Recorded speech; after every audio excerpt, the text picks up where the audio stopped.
dan kepribadiannya. Materi 1.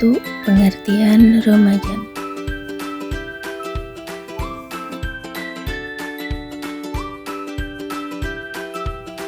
Remaja adalah suatu fase perkembangan yang dialami seseorang ketika memasuki usia 12 hingga 22 tahun. Dibagi menjadi 3 fase batasan umur, yaitu remaja awal dari 12 hingga 15 tahun, remaja-maja atau pertengahan 15 sampai 18 tahun, dan remaja akhir dari 18 hingga 22 tahun.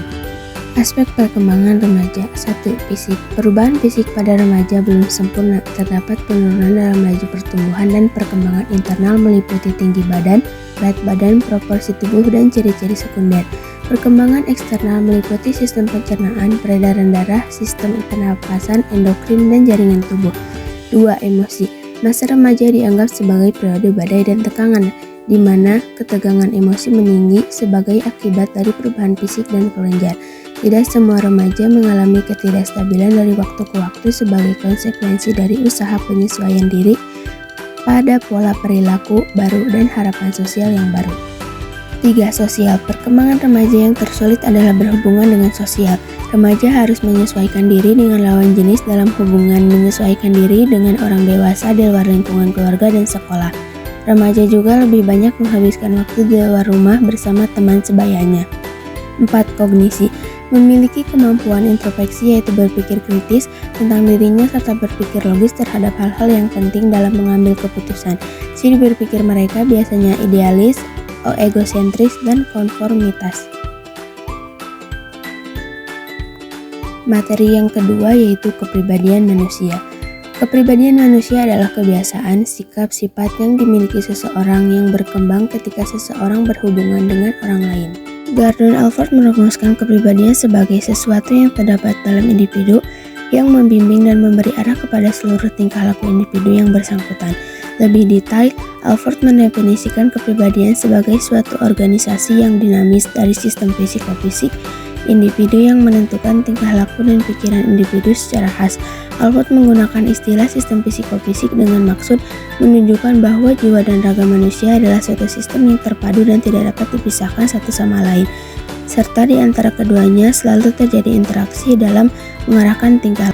Faktor yang membentuk kepribadian. 1. Internal, yang lebih menunjukkan faktor bawaan. 2. Eksternal, meliputi pengaruh lingkungan baik sosial maupun non-sosial. Tipe-tipe kepribadian. Ada beberapa tipe kepribadian menurut Hippocrates. 1. Sanguinis, 2. Melankolis, 3. Koleris, dan 4. Flegmatis. 1. Sanguinis memiliki ciri-ciri ekstrovert, optimis, periang, dan penuh semangat, penuh rasa ingin tahu. Tipe ini memiliki rasa humor yang tinggi, ditambah dengan antusiasme dan sikap ekspresif, mereka selalu menjadi bintang dalam setiap pertemuan. Tipe ini memiliki kebutuhan mendasar dalam pengakuan dan penghargaan. 2. Melankolis memiliki ciri-ciri introvert, pemikir pesimis, mendalam, dan penuh pikiran yang analitis, serius dan tekun, cenderung jenius, berbakat, dan kreatif. Tipe ini sangat berhati-hati dan suka curiga, taat aturan, sangat konsisten dengan perasaan yang halus. 3. Koleris, ciri-cirinya adalah ekstrovert, keras, tegas, tidak emosional bertindak, tidak mudah patah semangat, bebas dan mandiri, memancarkan keyakinan bisa menjalankan apa saja, berbakat menjadi pemimpin. Tipe ini sangat dinamis, aktif, dan membutuhkan perubahan. Tipe ini memiliki kebutuhan mendasar berupa tantangan, pilihan, dan pengendalian.